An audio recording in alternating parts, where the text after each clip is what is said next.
All right, we're live. Awesome. Thank you everyone for joining us tonight for the second webinar of our three-part public land webinar series. I'm Becky Wallen, the Field to Fork Coordinator for the Kentucky Department of Fish and Wildlife Resources. We have a lot to cover tonight. This is going to be a really exciting topic, talking about topographic maps. And it's okay if you don't know what that is or how to use them, because we have an amazing guest instructor who is going to teach you everything you need to know. And this is going to be a really awesome resource that you can use in the field and to prepare for your next hunting opportunity. So let's go ahead and introduce our guest instructor. Hi, Becky. Thank you.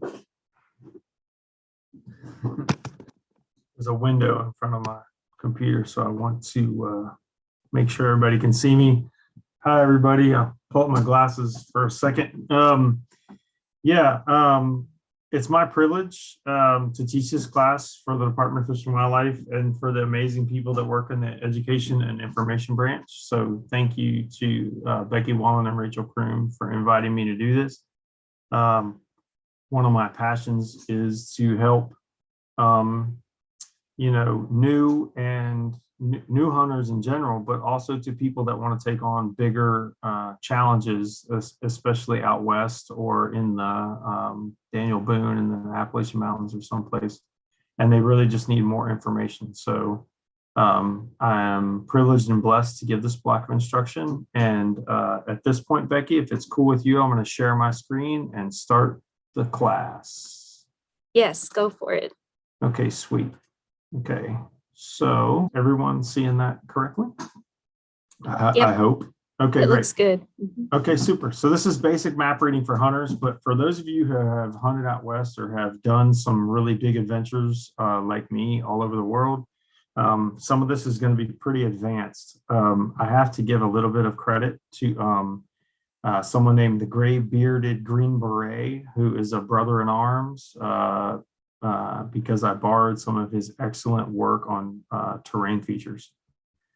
So the purpose of this class is to familiarize novice navigators. And it could also be to put another toolbox, or excuse me, another tool in the toolbox of an experienced navigator. But what I don't want anyone to believe that's going to happen tonight is that you're going to become competent with a webinar. You're not going to become competent. You're going to get familiarized with what I believe is the most important things that a hunter or an outdoors person might need to know. So we're going to cover a lot of ground, and I'm going to cover it efficiently because Rachel and Becky and I made the decision that we'll cover as much ground as we can, and then we'll spend as much time as we can at the end answering questions. So I'd ask you to please take notes and hold questions to the end, and bless Becky. She's going to help me manage those questions. So hang on, here we go. Here's what we're going to cover in this session. I know that looks like a lot, but I've done this for a lot of years, and if you break things out into its individual slide, it's really faster than you think. So I'll give everybody just a second to kind of peruse all of the topics we're going to cover tonight and digest the ideas that we're going to cover. Maybe you might take a note on the things that are most important to you. And since I'm talking a lot, there'll be a lot of green tea going on here to keep me from losing my voice. I'm back to work as a teacher, so I talked all day to my students. Okay. So that is a guy by the name of Shel Nevels and I hunting on top of the world in Alaska. And I want everybody to look at that and think about the topography that you're looking at. We were on top of a mountain range and we were looking for caribou, bears, and wolves. And to Sergeant Major Shel Nevels' right-hand side is a fissure in the earth. You can kind of visualize, I don't know if you can see my cursor, you kind of visualize a fissure in the earth right here.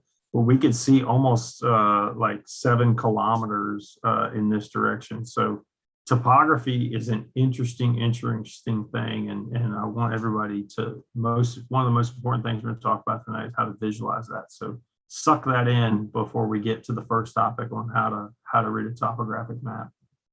Okay, so what really is a topographic map?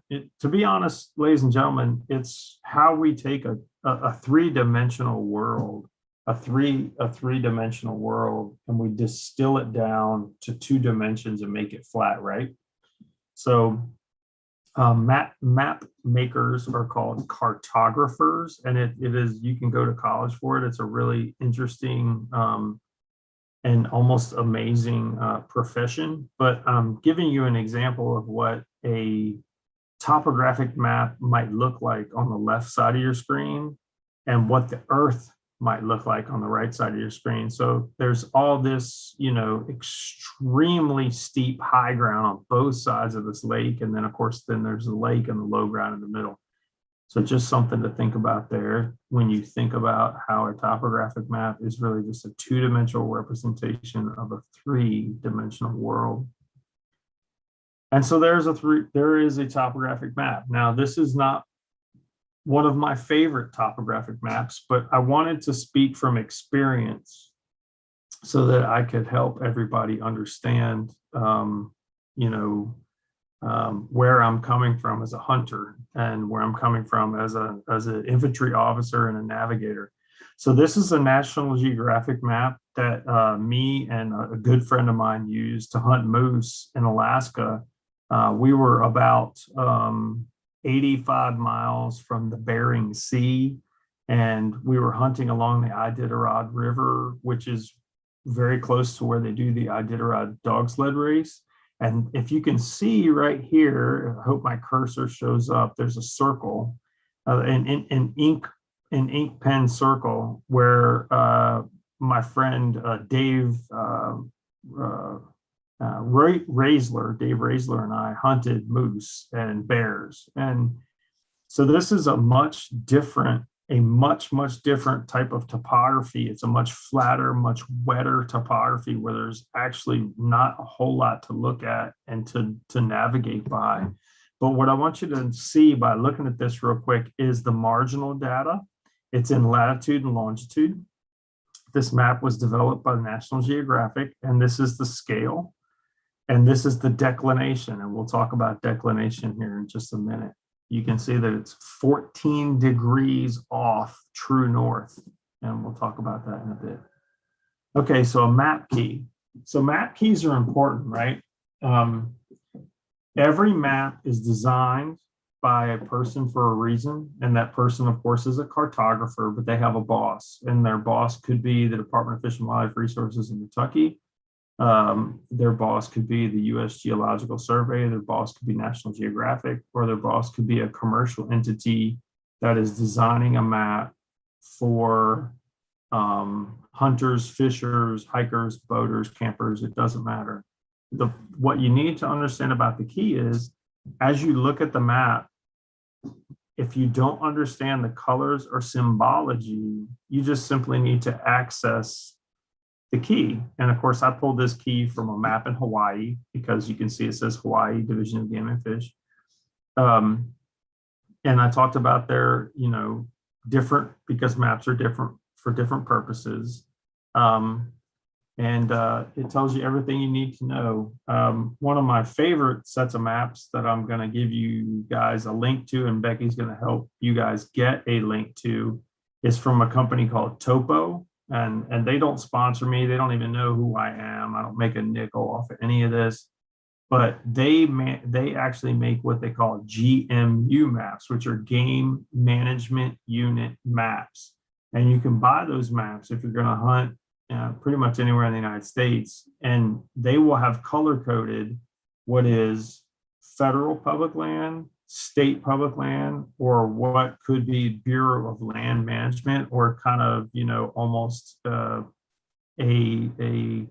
collaborative managed public land, but they'll have all that color coded for you, which is why I like Topo. But the bottom line is when you read a map, please don't ever think that the key on any map is the same from map to map to map. It isn't even close. I've got a Rubbermaid tub full of maps because I'm a map geek.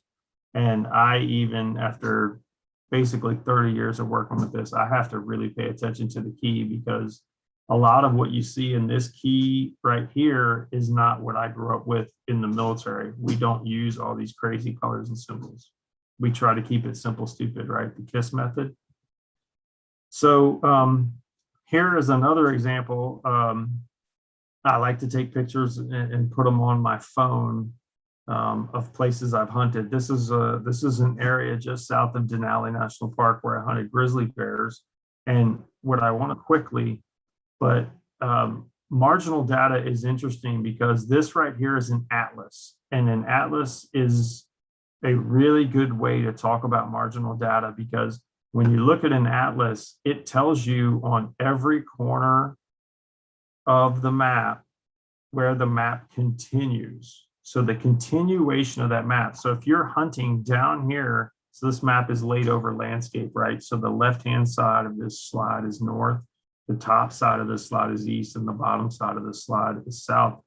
If you were continuing to the south to hunt on this map, you would have to go to what looks like page 81. If you were buying maps from the US Geological Survey or mytopo.com, and you thought potentially you were going to hunt to the south of your primary hunting area, you would have to buy an entire other map and lay it over top. You'd have to adjoin those maps. So your marginal data is very important. And you'll notice that the marginal data on this map is not in latitude and longitude. It is actually in just a grid reference system. So C, for where they think it is. Now, they do have latitude and longitude lines on here, but when you reference where you think you are in the key, you might be referencing A6 or B6. And then, of course, there is a latitude and longitude reference, but there's not a bunch of individual lines going across. There's just tick marks. See these tick marks along the boundary? All right, so marginal data is very important. So the other thing I want to tell you about marginal data, and you'll see it in the bottom right-hand corner of your screen, is this map's scale is 1 to 300,000. 1 to 300,000. So while this is a reference of where you're hunting, you're not going to be able to have a significant amount of resolution. So we'll move on. So terrain features. So it is imperative that folks know and understand when they begin to navigate on the ground what a two-dimensional version of what their feet feel. So when your feet are going uphill, you feel something. When your feet are going downhill, you'll feel something. You feel it in your feet. I took a new elk hunter on his first elk hunt in 2010, and I walked him out to the small meadow that I wanted him to hunt in that morning, and dropped him off. And he stopped and said, "Oh my God, Mike, I don't know how to get back to camp." And I said, "Okay, buddy, which way were we walking all morning to get to this meadow?" And he said, "I didn't have my compass out. I don't know." I said, "Buddy, it's easier than that. We're walking uphill." And he laughed and said, "How does that help me?" I said, "Because if you hunt in this meadow until dark and you walk downhill, even in the dark, if you just make sure that your feet are pointing downhill, you cannot go wrong." We walked uphill the whole way. So if you start to walk out of this valley on your way home, if you're wrong, just continue to walk downhill, continue to lose elevation, and you will see the lights of camp and you'll be fine. And he said, "I never thought that elevation would be a direction." So think about that for a second as we start terrain features. So, okay, so terrain features. I have an embedded picture of a topographic map with a photograph to help everybody understand. So, okay, so when you look at the 5 major terrain features, the first one is a hill. And really, honestly, it's just a set of concentric rings. So for people that don't understand, these lines on a topographic map are called contour lines. And the difference right here, as I said in this call out box, the difference between 900 feet elevation and 1,000 feet elevation is just 10 contour lines because of the interval. So 910, 920, 930, 940, 950. And then they put the map maker, the cartographer, put a bold contour line for 950 versus 1,000. And so then it's, 950, 960, 970, 980, 990, 1,000. So from this contour line to the top of this hill, looking at the lines, is 100 feet of vertical elevation. If you're leaving the top of this hill down, it's 100 feet of downhill, or you're losing elevation. Something else I'd like to point out really quickly is where the lines are very close together on a topo map, that is approaching a cliff. That is not something that you want to try to walk up. So this circle here is where the contour lines are very close like this, is a dangerous place to go. So if you had to get to the top of this little hill, the best place to approach it from would be the north side, which is the top of the map. And see how the contour lines are much further apart. That's a much more gentle slope. This is a very dangerous slope to get up. Now, you may have to do it. It could be important, but just to let you know, that's how you would read a hill and contour lines. A valley, most people think they know what a valley is. A valley basically has to have water in the bottom of it. And, it's got high ground on 3 sides and water in the bottom. And this is a very easy representation of that.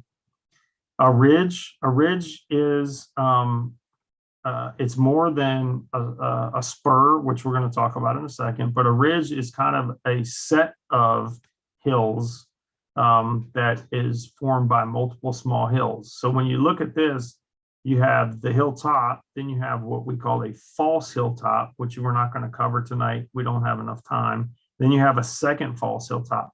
But when you walk along that ridge, you're going to have high ground in 2 directions. You're going to kind of be walking slightly uphill or slightly downhill, but the land is going to shear off in either direction to your left or right, and that's a ridge.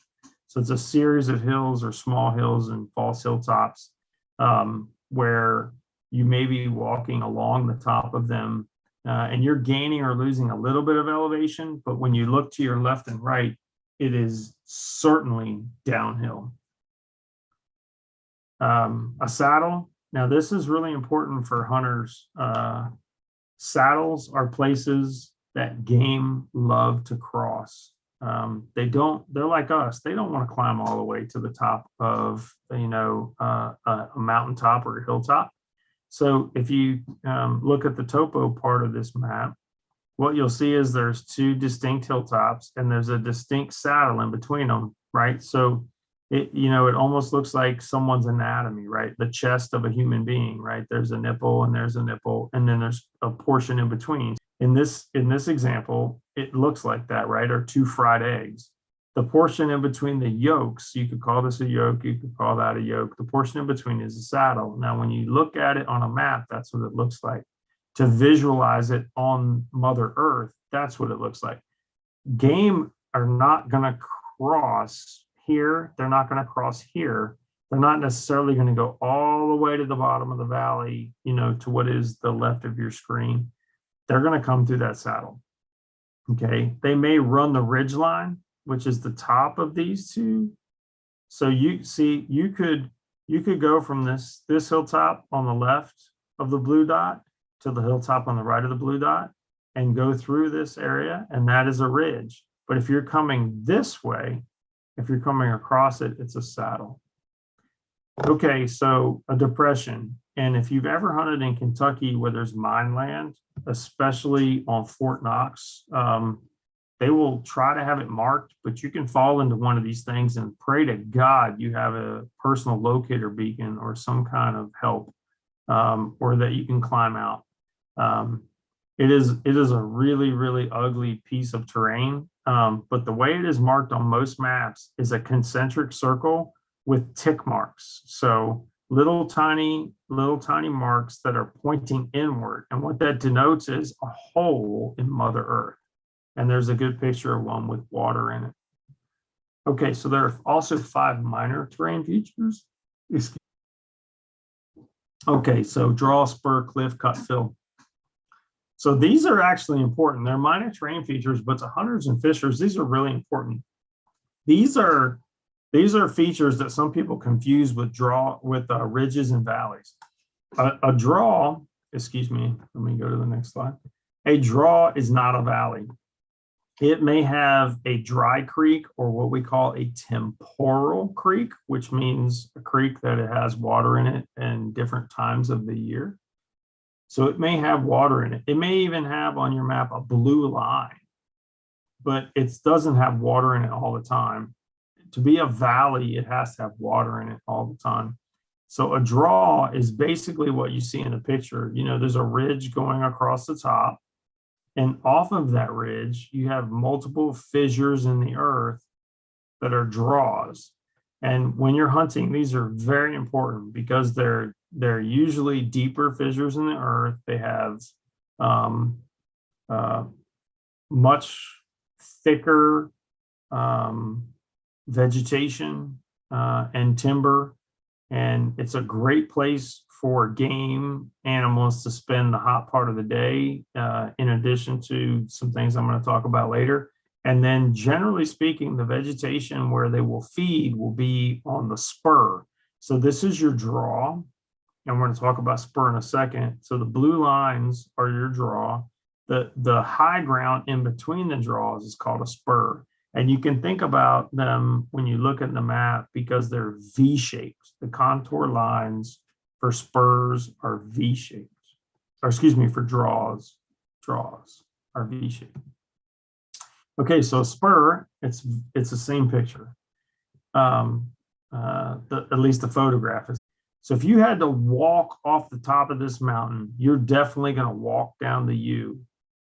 You do not want to try to walk down the V's that are pointing at you when you think about contour lines, because what's in that V is rubble, it's scree, it's accumulated brush. In Kentucky, it's an outstanding place for poison ivy. So spurs, draws and spurs, I'm going to go back and forth. Draws and spurs are kissing cousins. One is the low ground, one is the high ground, and they're both coming off the top of a ridge. Okay. And these things are all important for you to be able to visualize terrain. So again, we're going to go quickly and we can talk about it later. And I know I'm going quickly, so bear with me. Okay, so a cliff. I talked about this earlier. The picture is a dramatic picture of a cliff. Okay. The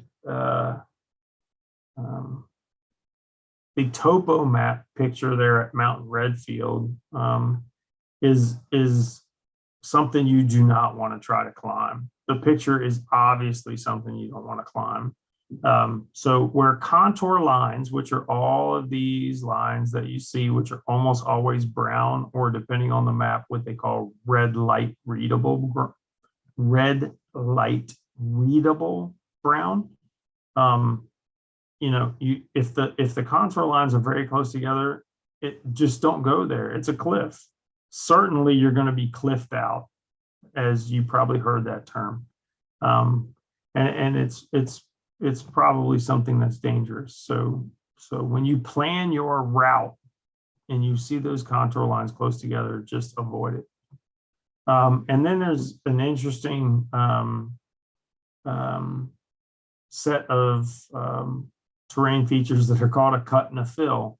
And why is this important? It's important when you hunt, especially out west. There are places where you can use a fill, and this picture in the bottom is really a really good representation of that. You can spend a significant amount of time going down this fill where they had an old railroad bed here, And it is going to be no energy to you as a hunter. It is almost flat because it used to be a railroad line, and you're going to be able to use your binoculars or spotting scope for kilometers in both directions to your left and right flank, and really, really look hard at a lot of terrain. And you're going to be able to cover a lot of ground because you're not going to have to go up and over things because it's been cut, as you see in the top picture, or it's been filled. Now, I do want to tell you that if you decide to walk on an active rail line, you're doing something stupid. But if you go on an unactive rail line, and you can do that research, on other websites, but the bottom is a picture where the rail line's long gone. You can cover a lot of ground flat, and the cut and the fill will tell you how to do. So, okay. So map usage fundamentals, and I wanted to make this real and relatable. Boys, because I was talking all day in my classes. So that's me on the left before I shaved and got clean cut and went back to work. And that's a dear, dear friend of mine who is an Alaskan master guide named Steve Johnson on the right. And he and I were chasing mountain goats on top of the world. And so people would say that hunting in that terrain is really hard. It's not. It's physically demanding. It's not hard. You cannot get lost in that terrain, in my opinion, if you know what you're doing, because the map tells you which mountain peak and which valley and which draw and which spur you're on. It's just physically demanding. The map I showed you where me and a buddy moose hunted is the most demanding terrain. It's flat, it's wet. You're going to be up to your waist in water and mud sometimes. And everything looks the same in flat, wet terrain. When you're in mountainous terrain, you're going to easily be able to triangulate your position using techniques called intersection or resection, which I am not teaching tonight. Even if your GPS goes out, you can use prominent mountaintops with a technique called intersection and resection with just a compass and a map, and be able to figure out within probably a couple hundred meters of where you are on the earth in terrain like this. In flat, wet terrain, you're going to be in a real pickle. And I'm going to talk about that a little more in the future, but I just want to make it relatable and to show you YouTube. I've been doing it for 30 years. Map usage fundamentals. So I think we all understand, or I think most people understand, because there's a GPS and a compass in most modern cars. They understand cardinal directions: northeast, south, and west. What most people, I don't think, really truly understand is Mother Earth and the sun and the relationship. So we live in the northern hemisphere, and in the northern hemisphere, the sun comes up in the east and it transects the southern sky and it sets in the west. So, and this is really important for hunters. The sun is never coming from the north in North America. I'll say that again. The rays of the sun are never coming from the north in North America. The sun comes up somewhere in the eastern sky. It's never really due east. So people who think it's due east, I'm sorry to upset you. But then the sun transects the southern sky and sets somewhere in the west. It's never really due west, if you thought that was true. So that's important for a lot of reasons for hunters, and we'll get into that later. And then I've done a slight comparison right there for people that understand what a compass is and what an azimuth is. Azimuth is just a word for the 360 degrees in a compass if you decide to use it in the term of degrees, where degrees, minutes, and angle matter. We're not going to get into the difference between degrees, minutes, and angle or milliradians or anything. For the purposes of this class, there's 360 degrees in the compass, with 0 being north and 180 being south. So as you look at my notes there, north is either 0 or 360, And then if you move 90 degrees east is, of course, 90 degrees. If you move another 90 degrees, it's south, which is 180. If you move another 90 degrees, it's west, which is 270. And then northeast, southeast, southwest, and northwest are there as well. This is an advanced thing to teach people, but I think I would be remiss if I didn't explain this really quick. And I'm not going to say everything that's on the next bullet, grid to magnetic and vice versa.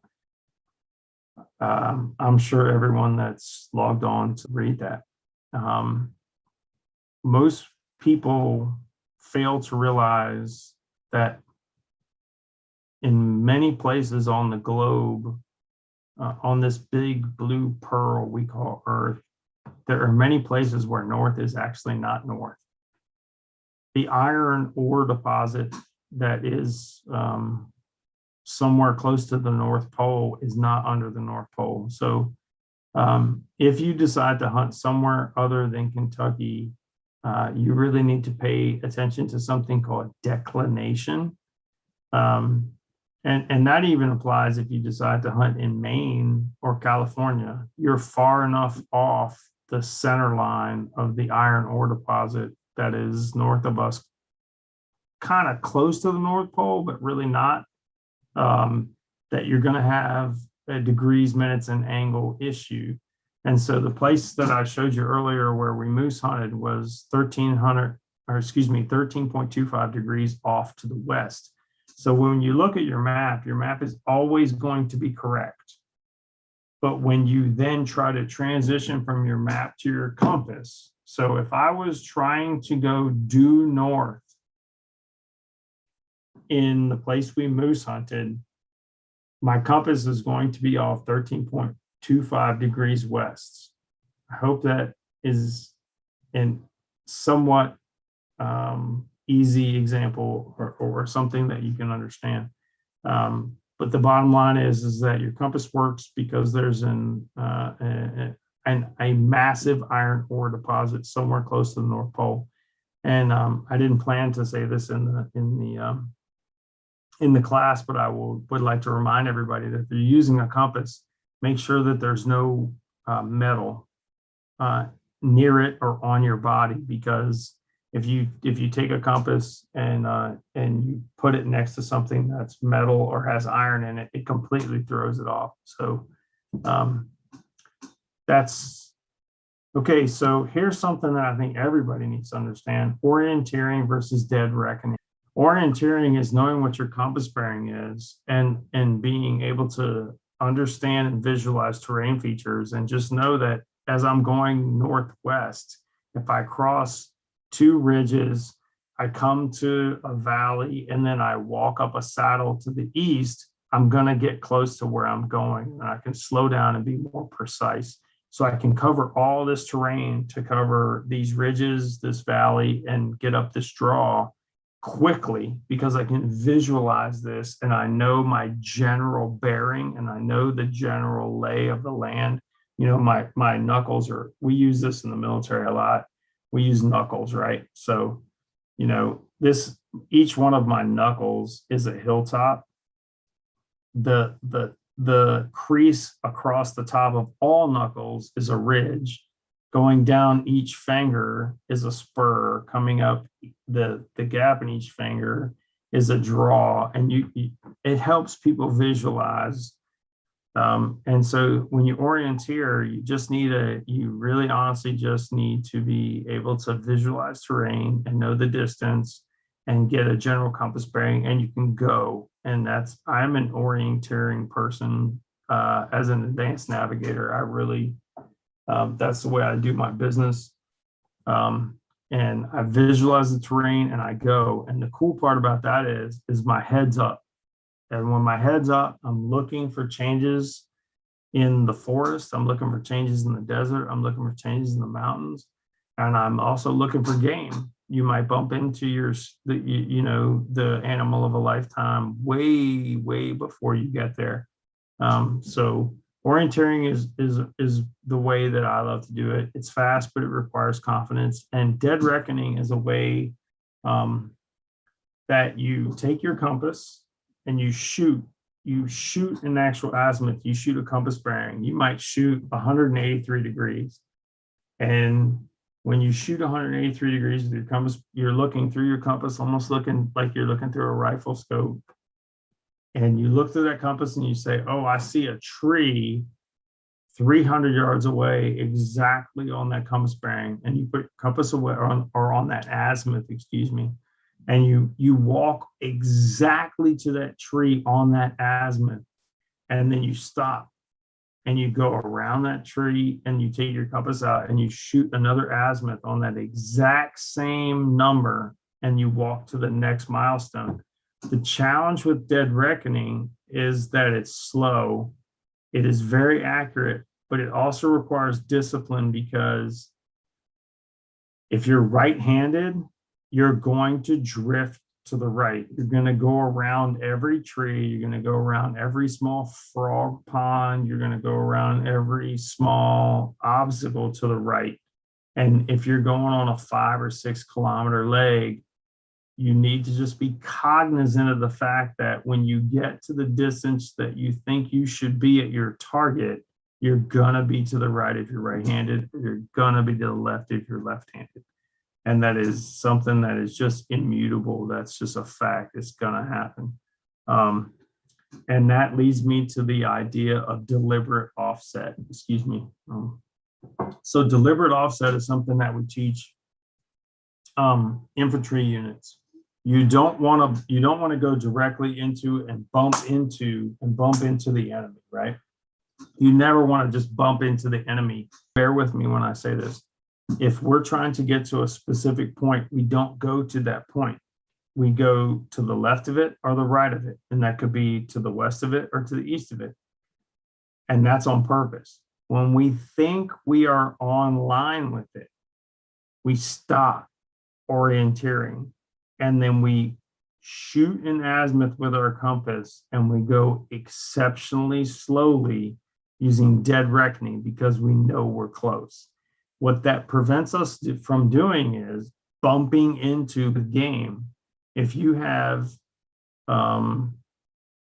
scouted and glassed game animals at distance and you kind of have a 30-40 acre idea, an area the size of 25 to 35 football fields, which really when you're looking through glass at 1,000 yards is not a big area, that those animals are going to come out, and you mark that on your map or you mark that on your OnX. You want to navigate to the left or right of that. You don't want to navigate right at that because you could walk right into the animal that you're hunting, which is a bad situation. You want to be to the left or the right of that based on the wind direction and the atmospheric conditions to have all of those things in your favor. And so that's what deliberate offset does for you. And I'm going to show you a cartoon of that here in just a minute. And then always orient your map, right? So why would you have north on the top of the page if you're going east? Simply take the map and turn it 90 degrees so that if you're going east, east is now on top of the map. That will help you visualize terrain and it will make everything seem logical to you as you navigate. Okay, so this picture is from Zimbabwe. I've hunted in Africa a bunch, and I just want to give you a reference for what other terrain could look like. We have 3 distinct geographic regions in the state, but this is just a picture of another type of terrain that I've hunted. And if you've never been to Africa, you owe it to yourself to go. It's still big, beautiful, gorgeous country like the United States was in the 1800s. So, okay, so let's talk about Topographic Map Recon for hunters. And I am not necessarily going to talk about how to use OnX or Google Earth. I will blend that in here in a minute, but I want to talk to you about things that I think are important. So when I look at map reconnaissance of a place that I want to hunt, most people, and I have a website and an email, and people contact me, and one person's already contacted me this year. They start contacting me about now and ask me to help them. And last year I helped three different people. We were on the phone and we're both looking at our computers, and I was helping them do map reconnaissance, and I was explaining it to them. And I don't start with where I think the game is going to be all the time. I start with, I kind of have a general knowledge of where I think looks like, you know, a spot that I want to hunt, where I think looks, you know, there's food, water, cover, and all the things that my core species, the species that I'm chasing, could be. When I get to that just general area, I'd stop looking for where I think exactly the elk or the bear or the pronghorn antelope might be, and then I actually look for where I can camp and park my truck. And that's important. That's way more important than you think. Most people plan hunts. Everyone that I've mentored, especially on Western hunts, plan hunts thinking that they're not going to be successful. And then I'm successful. What do I do now? The truck's 9 kilometers away. You know, so, you know, or there's 3 of us on this hunt and I was successful on day 2, and we just got done taking care of my elk, deer, pronghorn, you name it. And how do I not ruin my buddy's hunt because, you know, I was successful early on and they still want to hunt? And so they just spent a whole day helping me recover my animal and lost a day of hunting themselves. So it's really important to think about where you're going to camp, where you're going to park. And the first concern is it legal? I'm just going to tell you straight up, is it legal? And it might not be, so don't do it. And that will be based on, you know, whether it's Colorado Parks and Wildlife or Kentucky Department of Fish and Wildlife Resources. You know, it's going to be in the regulations, and you must do the research or you're going to get in trouble. So then to me, the most important part is it far enough away from my hunting area so that I'm not going to screw up my hunt? I see so many people trying to cut corners because they're worried about their fitness or they think it's too far to walk or whatever. What are the prevailing winds? What is the topography like? And we just went over that. We just went over how you should read topography in the 5 major and 5 minor terrain features. You know, there's a lot of things to take into account, but you want to make sure that wherever you camp is far enough away that you're not going to ruin your hunt. You know, whether it's, you know, legal is important to everybody. Whether it's going to run the animal off that you're trying to kill is important to hunters. And, you know, is it going to be safe in a rainstorm or in a windstorm is important to anybody that even camps. So those are, you know, things that you ought to consider. So anyway, there was a point in our lives where we sold our farm and we didn't have our own land, and didn't have our own place to hunt. We had to hunt public, and I was really excited about it because it got me back to my roots, and it got me back to using what I call woodsmanship. It got me back to using woodsmanship to be able to find and kill a buck. And I found a place in a wildlife management area in Kentucky just without giving away my spots, it's somewhere in central Kentucky, and there were 2 ridges that ran roughly southwest to northeast and southeast to northwest. So they intersected. And then there was a fissure in the earth.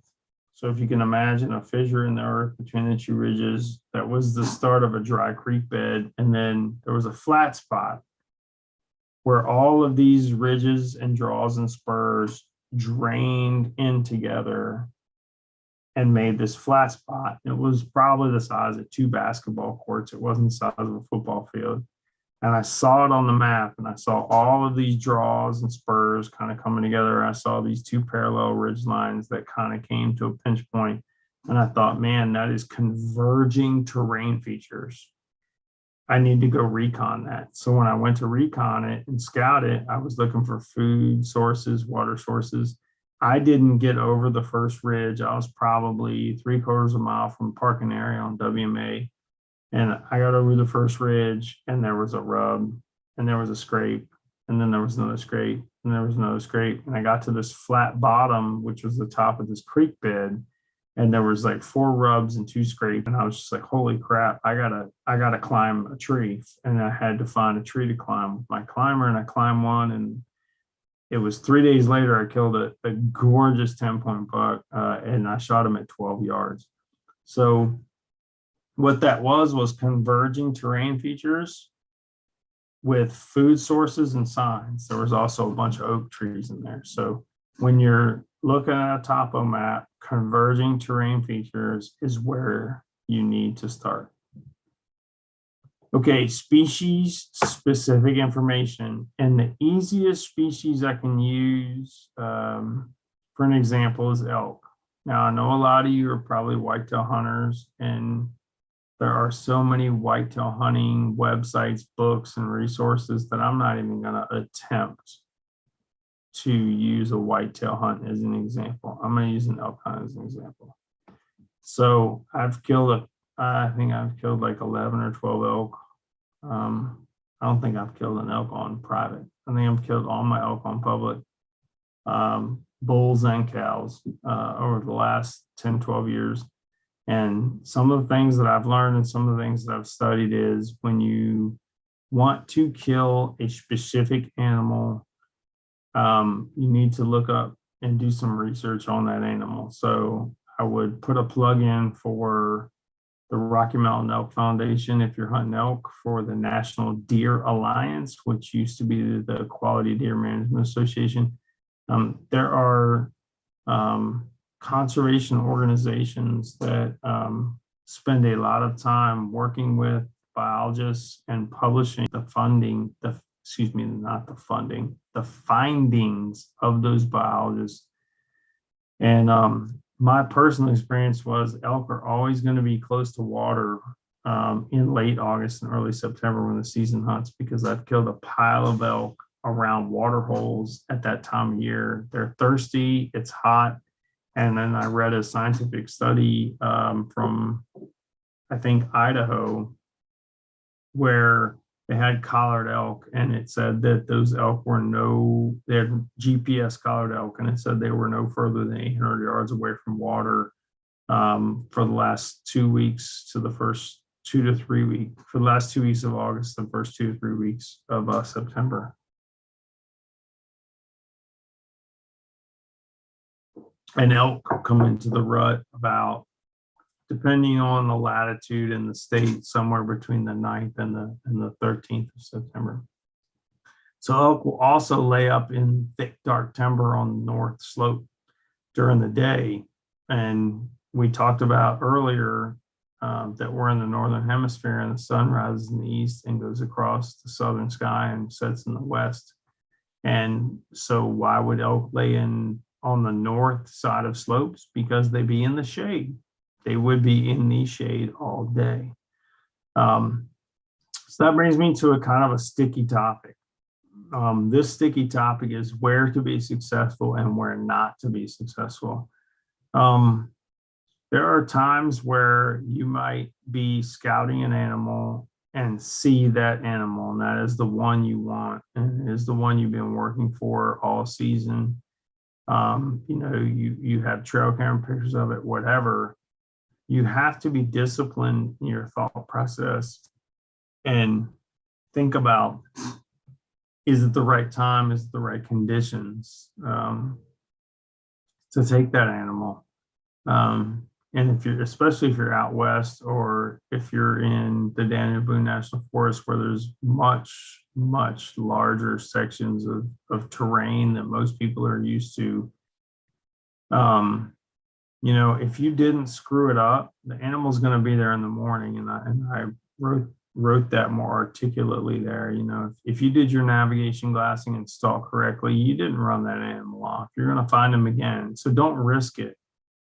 So this is also a spot where a compass comes in handy. And I don't carry a lens-added compass, one of those big fancy compasses. I carry a small button compass. And so even when I'm hunting deer in a tree stand on private land and I shoot one and it runs out of sight, when the adrenaline's gone out of my system, I will actually take my compass and shoot a bearing from my stand to where I thought that animal ran off. I don't care where the arrow is in the ground. I do a little bit, but I shoot it before I get out of the stand. I'm like, that's where I thought the animal went, and I shoot a compass bearing. I'm not looking for an exact azimuth. I'm not looking for 73 degrees on a magnetic compass. I'm looking for that animal went, you know, north by northeast. When I get to the bottom of the tree, the compass is actually going to be in the same direction. But anybody that's killed an animal from a tree stand knows when you get out of the tree stand to the ground, it looks totally different. And you get this weird feeling of, you know, I'm not confident anymore that I know which way the animal went. Well, if you shoot an azimuth with a simple button compass that gives you a bearing, it's not going to give you an azimuth. It's not going to, a button compass is not going to tell you 78 degrees. It's going to tell you north by northeast. When you get to the ground, north by northeast is still the same direction. And then you can start your blood trailing using that button compass. So it's very, very important to think about direction and distance. So elk will always move to dark timber on the north face after they went out feeding or breeding or fighting all night long.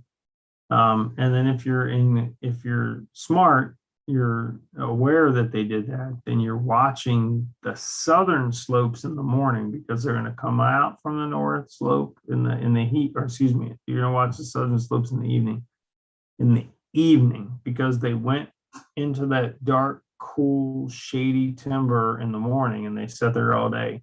And then they're going to come back out onto those southern slopes and feed in the evening. And that's just an example of how a map can help you look at a species specific hunt. And then we talked about where to be successful, where not to be successful. And one of the most miserable times in my life is having to tell a guy not to shoot an animal that was across a river in a rainstorm. And we had been hunting for 2 weeks, and I wasn't guiding him. I've never been a guide, but I take a lot of people on their first hunts because I just get a genuine amount of pleasure from helping someone accomplish their goals. And he's a very, very good friend of mine. And I said, man, if you shoot that thing in the rain, the chances are we're not going to be able to blood trail it, because the rain's going to wash the blood trail away. And we have to get across that river just to start the blood trail. So there are times where you have to consider the terrain, the atmospheric conditions, the weather, and understand, you know, where it is you should be successful and where it is you could screw up your hunt and not be successful. If you don't run that animal off, there's a chance that the next day you could kill it in a position where you could recover it very easily. And then the last point there is don't find out, or don't leave elk to find out. That's true with don't leave turkeys to find turkeys, man. In places where you hunt turkeys until 1 o'clock in the afternoon, they make you get out of the woods. You just put them to bed. A lot of people roost turkeys to find out where they're going to be in the morning. The bottom line is, if you don't bump animals, they're going to be there tomorrow. Okay, so this is a very blurry picture, and I'm sorry I tried to make it better, but this is a very blurry picture of extreme northeast Alaska, where we hunted moose and bears. And as you can see, there's nothing to navigate by. It is nothing at all like that. You can navigate there using a map. You can totally figure out what's the highest peak, what's the second highest peak. It's not rocket science. But people think flat ground is easier. It's not. It's terribly harder because there's nothing to navigate by there. So the next topic we're going to discuss is make a plan. Okay, so when you make a plan, you need to know what you think the animal's location is. And then here is something that most people don't think of. I'm going to turn down the brightness on my computer because the reflection is screwing us up. There we go. Most people don't think about wind direction and sun and how that affects their hunt. And so thermals are something that people in Kentucky don't always pay attention to. And I will tell you that if you're hunting in Zone 4 or the Appalachian Mountains or what is technically the Cumberland Plateau, or you're hunting on one of our lakes, almost all of our lakes were dammed and flooded. So the banks of our lakes are very steep. So what happens is the sun goes up in the morning and its hot rays burn down and it heats up the air that's in the low ground. And once it does that, it causes an updraft. And that updraft happens somewhere between 7 to maybe 9 a.m., depending on the time of year and the time of sunrise. And when the sun's rays heat up that air in the low ground, the wind starts going uphill and uphill and uphill. And it's called an updraft. Well, the opposite is true in the evening, and that's called a downdraft. So you need to pay attention to if you're hunting in flat country, don't worry about it too much. You need to worry about the prevailing wind direction. If you're hunting in country that has any topography whatsoever, which in Kentucky would probably be in the vicinity of a lake or in the Daniel Boone or the Appalachian Mountains. The other thing that I want to explain to people about making a plan is you need to use the rising or the setting sun to your advantage. I've killed a number of pronghorn antelope out west because I was crawling on my hands and knees through the cactus trying to get within archery range of an antelope buck. But I was extremely, well, I shouldn't say extremely more successful. I will say I was more successful when the sun was at my back. And for those who don't know, pronghorn antelope have 6-power vision. So they walk around all day long with 6-power binocular vision, like a hawk or a falcon. So you can't fool their vision. But when the sun's at your back and it is in their eyes, you are at a distinct advantage. So thermals and the rising and the setting sun. And then what I would tell you about that is, for those of us, excuse me, one second. For those of us that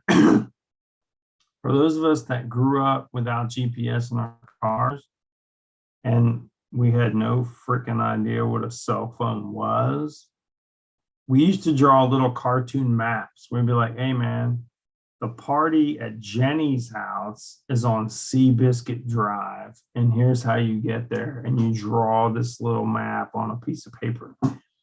I highly encourage you, if you're going to do a hunt that requires you to do a little bit of navigation and a long trip on foot, to visualize the terrain and draw yourself one of those maps. And you might look at me and be like, hey man, I don't need that. I have my phone. Well, guess what? That's not going to help you as much as you think, and I'll explain that here in just a minute. So I made one to demonstrate. So this is a valley. There is high ground on three sides. If you remember the description of a valley earlier, I told you there's high ground on three sides. It's obviously in North America because it's 5 p.m. It's early September. It's hot. It's dry. And the setting sun is in the west, right? So the setting sun is broadcasting its rays as you look at your computer screen from the left to the right. The concentric circles at the top and the top right of your screen are hilltops. And at the bottom right of your screen, that's kind of a polygon. Forgive me for using PowerPoint, is also a hilltop.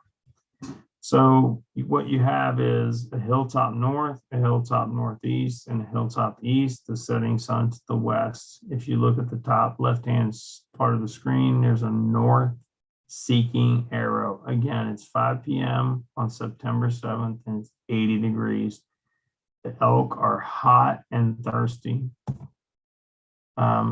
I tried to find a little cartoon icon of an elk, but forgive me, this is a little self-indulgent. That's one of my biggest archery elk bulls out west on public land. So that is a north facing slope. We talked about that a minute ago. So if you look at this cartoon graphic, that picture is on the north, and gosh, I hope, Becky, that my cursor shows up. Yeah, we can see it, Mike. Oh, super, thank you. So I'm giving you, this is a hilltop, this is a hilltop, this is a hilltop. This right here is a valley. This is the western side because that's the north seeking arrow. So the setting sun is here, and the setting sun's rays are going this direction. So the bedded elk are going to be on the north slope here. They might be some over here on the northeast slope, but there's certainly not going to be much here, and there's certainly not going to be much here. They know that elk are led by a maternal cow, a very old cow, a herd cow, and they're generally somewhere between 11 to 15 years old. They know the deal. So they're going to be bedded on the furthest north slope they can in the darkest timber they can. If you've been out west, it's about 15 degrees cooler in that dark timber. So then what happens is you know this. You have done all your reconnaissance. You've done all your reconnaissance. So the little build I did with that dotted line here is you on the map, because you knew as a good hunter that you're going to come in behind the southern peak here in the low ground, and you're going to set up on the western side of this valley with the sun at your back, so that the sun is at your back and is in the eyes of your game animal.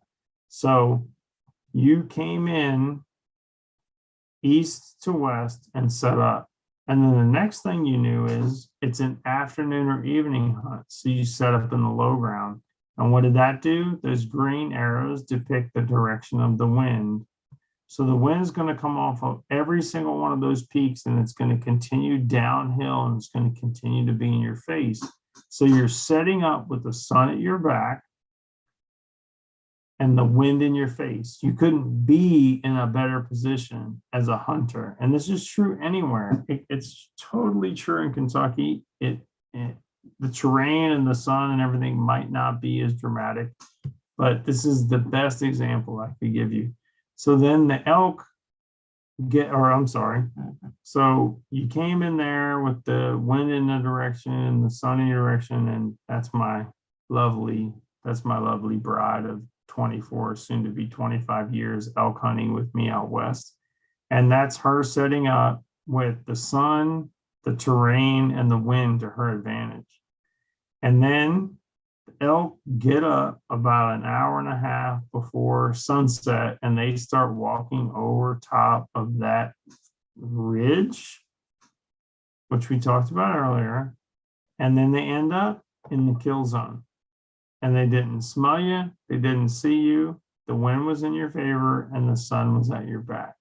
So that's the kind of cartoon that you might draw yourself on a little scrap of paper when you get ready to go hunt. And I'm telling you, when you get up in the morning, and it's 4 o'clock in the morning, and you have your coffee and you go to the bathroom and you get your pack ready and you double check that your arrows, didn't get broken, or a fletching didn't get knocked off, or that your scope didn't get bumped if you're rifle hunting, and you're about to walk out the door at 5 a.m., the cobwebs in your head are really significant, and you're not 100% sure, like, am I doing this right? And everybody does this. Everybody does this, even professional hunters in Africa and Alaska. Should we go to the east stand? Should we glass from the north peak? Man, I should go to the bottom stand. No, no, no, no. I should ride my ATV into the east side of that bean field. No, no, no, no, no. If you spend the evening logically looking at the terrain and looking at your topographic map, and you can also use Onyx and some of those other helpers, but in my opinion, the topographic map and the wind direction is the best. And you think about the direction of the sun's rays at dawn or dusk, depending if you're going to hunt at dawn or you're going to hunt at dusk. And this example is at dusk. You will be much, much more successful to draw yourself this little stupid cartoon. Okay, so when to use technology and when not to use technology. So this picture is where I hunted mountain lions in Utah during the winter. And that's yet another depiction of terrain that's different. Okay, so when to use technology and when not. So I think it's totally appropriate for you to use like Google Earth. And I use Google Earth and Onyx all the time when I'm planning a hunt. But when I'm in the field, when I'm getting ready to hunt, I don't use it. I turn it off. So you might bump into what you're looking for on the way. So you have to know what you're doing and have to have your head up. You have to have your chin up and your head up. You have to be looking where you're going. So you can't be looking down at Onyx or a GPS or a compass. You're going to walk right past an opportunity. Or you might walk right past something that is a safety issue that could cause you to break your leg or hurt yourself. So I really don't think that a GPS unit or an Onyx unit or a hunt stand unit or anything is usable in the field. Is not something you need to be using to navigate, in my humble opinion. So I keep it turned off. I find that if you do have it turned on, and this even includes my military service and even includes combat, it can cause disorientation and confusion. Because what you're looking at on this little tiny, 4x4 or 6x6 electronic screen is very hard to translate in your mind from 2 dimensions to what you're seeing in 3 dimensions. And if you spent the time, which only takes 45 minutes or an hour, to look at your map and look at Onyx and look at your GPS the night before and visualize what you're going to do in the morning, then you can walk out of your camp in the morning with your head up, your chin up, and looking for game and looking for safety issues. And you're going to be so much more confident, and you're going to be in such better shape than sitting there looking at a device as you walk. Where I do use them is to confirm or deny. I've been on some pretty long solo hunts out west where I ran into barbed wire fence. And I will tell you, if you do that, or if you've done that, you know that, or you will learn that those are generally for leasers. So cattle ranchers that lease land. And sometimes when I've helped people hunt elk in eastern Kentucky, and you're not sure at all whether that's trespassing, no trespassing, is that actually a no-go, is it a go? And it's not marked very well. And that's where Onyx will really help you. So I do use that in the field in conjunction with my map to determine, am I where I think I am? is a really good use of electronics. And then go back to your orienteering in your map and your cartoon that you drew a picture of. Am I trespassing, which you never want to do, which is why those things are important. And then if you're in trouble, if you just get exhausted or you get misoriented, and you're just not sure, then obviously electronics really help you, but they're only going to help you figure out where you are. Trust me, your electronics are useful, but they're not meant to navigate. They're meant to confirm your position and some other type stuff. One thing I do want to encourage you to do, if you're going to use topographic maps and an electronic device, is make sure that they are in the same type of data. So if you remember earlier, I talked about my moose hunt, the map that I got from the pilot to show us where we were going, where he was going to drop us off in that area on the Iditarod River, was in latitude, longitude. Well, at that time, my personal locator beacon, which is also a GPS because it's made by Garmin inReach, was in MGRS data, military grid reference system. I had to go into the settings in my device and change my device to latitude and longitude so it matched the map that I was using. If you're using a device that's in military grid reference system, or what used to be called UTM data, Uniform Tango Mike UTM data, and your maps in lat long, you're not going to be able to match it up. I don't care how smart you are, and I'm a pretty smart dude, you're not going to be able to match it up. So that's something to pay attention to. If you're using a map, which I think everyone should do to help you visualize the terrain so that you can hunt with your head up and you're not looking at a compass or a device or a GPS, whatever, I think that's the right answer. But if you are using a device and you're trying to match it to the map, and your device is in latitude, longitude, and your map's in military grid reference system, or vice versa, you're going to be lost like last year's Easter eggs. So your device and your map need to be in the same data. So let's talk about safety. That's a fun picture. That's a rainbow over the Comanche National Grasslands, which is public land I hunt out in Northeast Colorado for pronghorn. So bumpers and guardrails.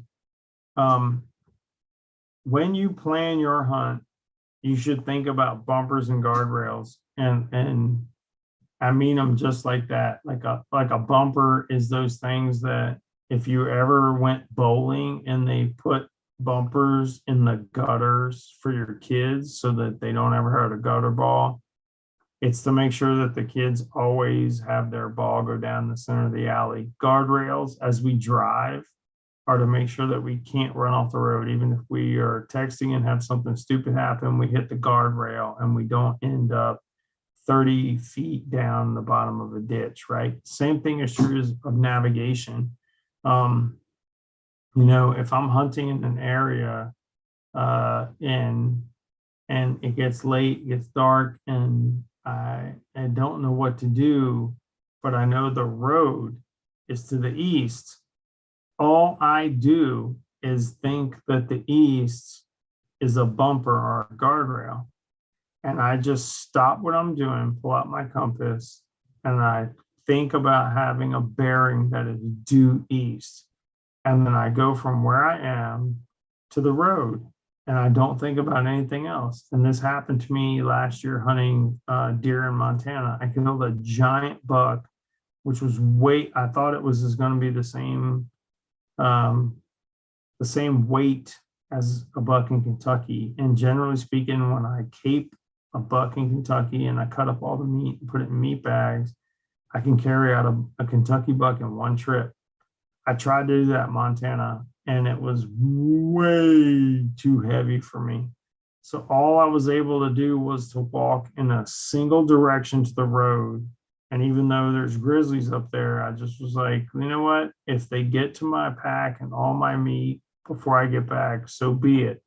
But I just walked in a single direction to the road, and that road was my bumper or my guardrail. So I was not in a good position. I was not in a place that I could navigate. And I'm a significantly good navigator. I was not in a place that I could navigate straight back to the truck after I killed this deer and I cut it all the way up to its usable portions, put it in meat bags, then I caped it all the way up to the back of the skull and the antlers and everything.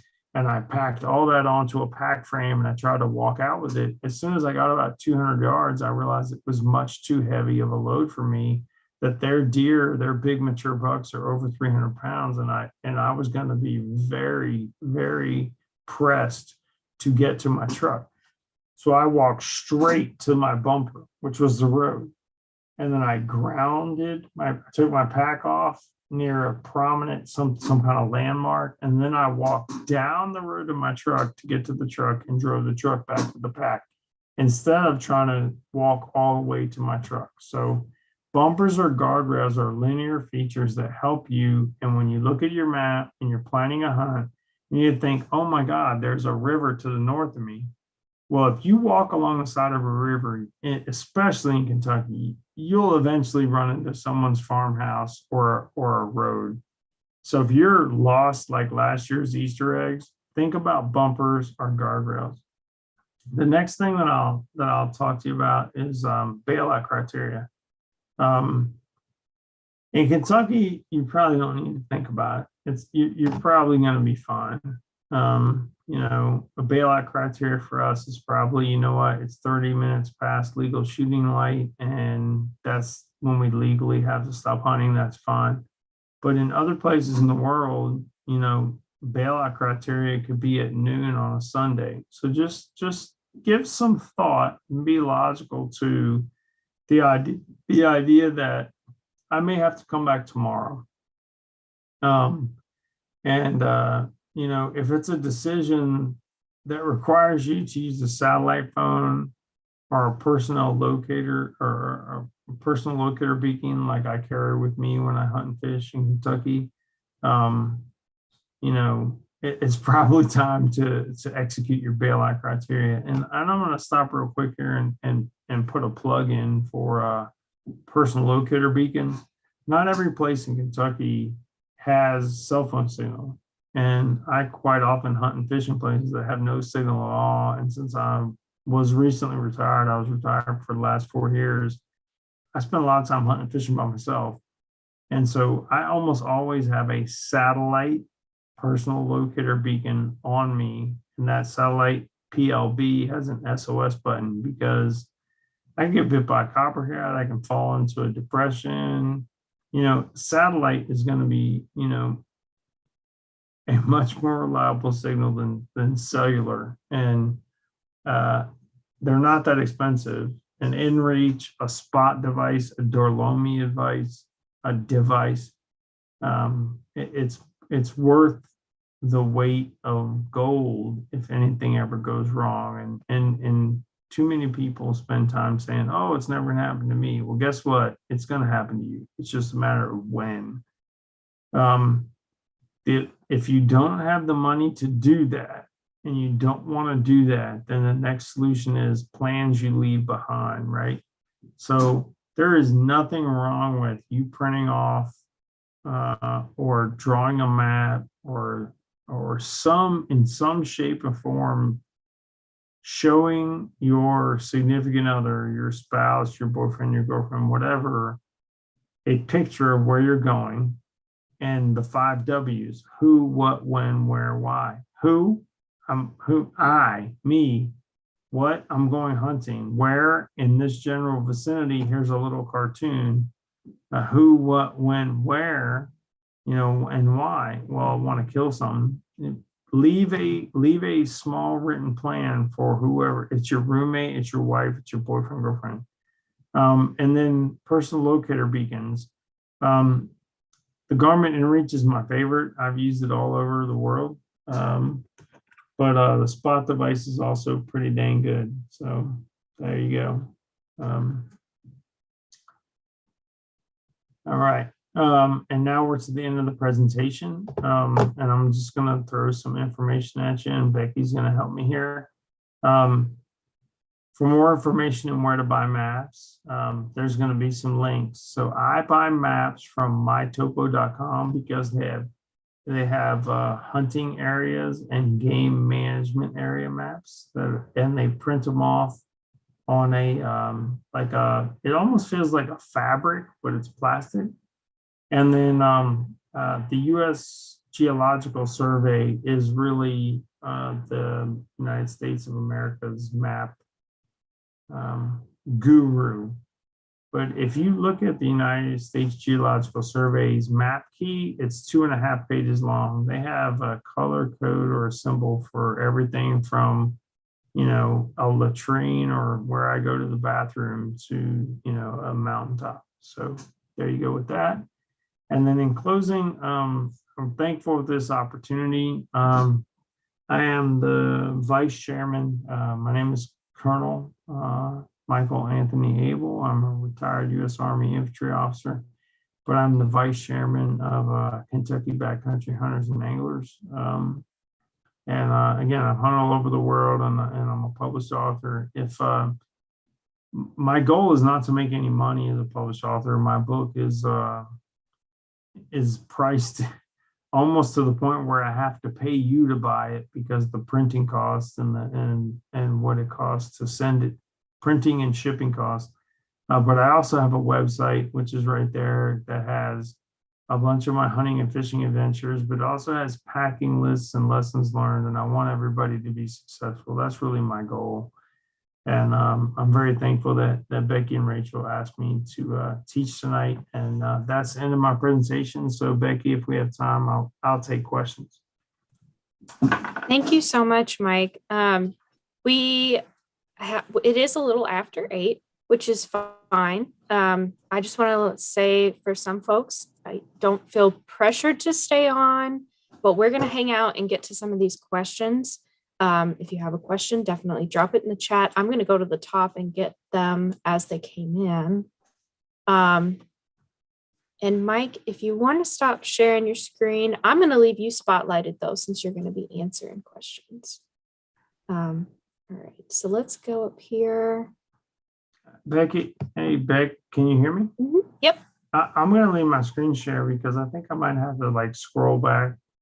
Sure. Yeah. To a slide to help answer a question. Yeah, and actually the first question, you may be doing that now. The first question is, can you show another example of a saddle on a topo? Yeah, I can show it right here on the cartoon. So here is a hilltop. Each one of these concentric rings is a contour line. Each one of these concentric rings is a contour line. That's the saddle. So that this contour line that is not got anything else in it is actually a hilltop. And people think a hilltop is a promontory, like something the size of a 5-gallon bucket. No, it's quite often a flat spot. So in this cartoon, this right here is a hilltop, this right here is a hilltop, this right here is a hilltop, and it's a flat spot on the top. That's a saddle, and that's a saddle. Perfect. The next question I have is, how do you adjust your compass for the declination? Oh, that's a fabulous question. So that's an advanced navigation technique. So a really good compass, most of the lensatic compasses and some of the more advanced general compasses have a set stop on the bezel ring. So if this person that's asked this question, I hope understands what I'm talking about, and I don't have to go into the anatomy of a compass. But the best compasses are not just something that tells you cardinal direction. They actually have a bezel ring and a set stop. And if you're navigating in Northwest Alaska like I was, and for the moose hunt and for the caribou hunt and for the goat hunt and the grizzly hunt and the black, there's too many hunts to name. But anyway, if you're navigating up there, and you know you're going to be somewhere between 13 to 20 degrees off west, you're able to turn the bezel ring on your compass and set it, and there'll be a set lock on that bezel ring so that when you use it, you know, you look at your map and you think, okay, I'm supposed to be going 175 degrees to the southwest, or that would be just slightly southeast. But you adjust your bezel ring to account for the declination, and then you just use instead of using your north-seeking arrow to tell you that you're at that compass bearing, you're going to use your bezel ring because it locked in offset. So it's just giving you, so my hand could be where you should go, but because there's a declination, you set your bezel ring to here, so you just navigate to right here. And the most advanced compasses will have a bezel ring with a set stop that you can adjust it for that 13 to 20 degrees offset. Wonderful. Thank you so much for that detailed explanation. Ray was wondering if you host hunting excursions for the novice solo hunter. And so I'm going to encourage Ray to keep your contact information and get with you later. Yeah. Hey, Ray, you can reach out to me through my website. I generally speaking this time of year, when I'm not working or not hunting or I'm not helping, my favorite thing is to help new bow hunters.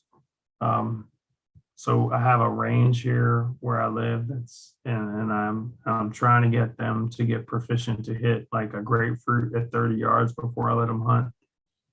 But I'm always happy in the evenings, instead of watching TV, to get on like a FaceTime or on a conference call and be looking at Onyx or something and help somebody figure it out.